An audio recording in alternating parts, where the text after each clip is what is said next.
Simulasi adalah imitasi atau tiruan dari aktivitas atau proses sebuah sistem. Input dalam melakukan simulasi adalah data yang dimasukkan ke dalam model simulasi seperti nilai acak yang mempengaruhi hasil simulasi. Sedangkan output adalah hasil pengolahan data yang dihasilkan oleh sebuah simulasi seperti performansi sebuah sistem atau parameter yang diukur. Analisis output berguna untuk memprediksi performansi sebuah sistem atau untuk membandingkan performansi terhadap dua atau lebih rancangan sistem alternatif.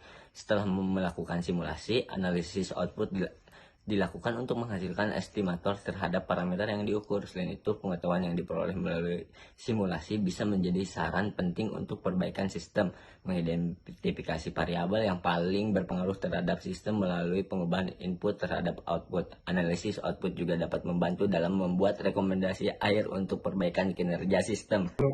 Input dari simulasi sistem umumnya mencakup data atau parameter awal yang digunakan untuk memulai simulasi. Outputnya adalah hasil dari simulasi tersebut yang bisa berupa prediksi, perubahan, keadaan sistem, atau informasi tergantung pada tujuan simulasi.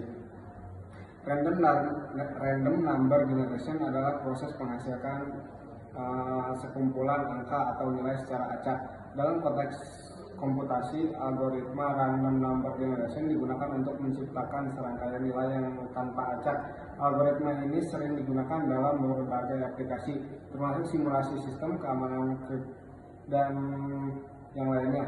Penting untuk dicatat bahwa meskipun angka-angka yang dihasilkan oleh algoritma ini mungkin terlihat acak, mereka sebenarnya menghasilkan dengan menggunakan formula matematis dan prosedur tertentu.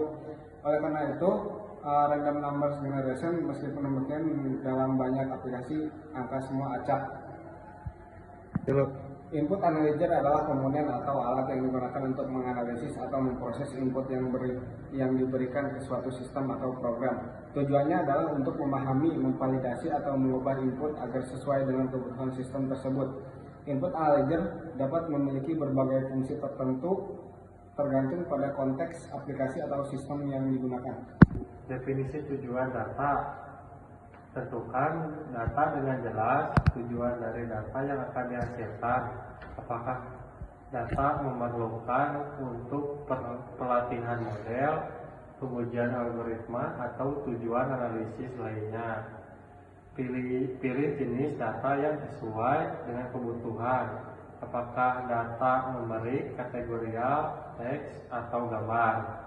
Desain struktur data. Perancangan struktur data berdasarkan informasi yang ingin direpresentasikan. Tentukan kolom atribut atau elemen yang relevan. Pilih metode generasi. Pilih metode atau teknik untuk menghasilkan data. Ini bisa mencakup pengacakan data, ekstraksi dari sumber eksternal, atau simulasi berdasarkan model. Simulasi dan model matematika digunakan dalam simulasi untuk mempresentasikan variasi atau ketidakpastian dalam suatu sistem. Model matematis juga dapat memanfaatkan angka acak untuk memanipulasikan kejadian yang tidak. Langkah dalam pembuatan model simulasi, pertama itu dimana pada gudang bahan baku kita memerlukan model crate untuk menggambarkan kedatangan bahan baku dari supplier, dan oksigen. Modul ini digunakan untuk memasukkan nilai baru ke dalam variabel, entity attribute, entity type, entity picture, atau sistem variabel yang lainnya. Modul oksigen di sini digunakan untuk membagi aliran material untuk setiap komponen utama.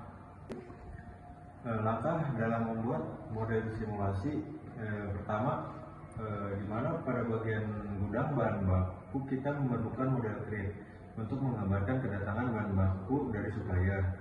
Sehingga modul ini digunakan untuk memasukkan nilai baru ke dalam variabel, entity attribute, entity type, entity picture, atau sistem variabel lainnya. Modul oksigen di sini digunakan untuk membagi aliran material untuk setiap komponen.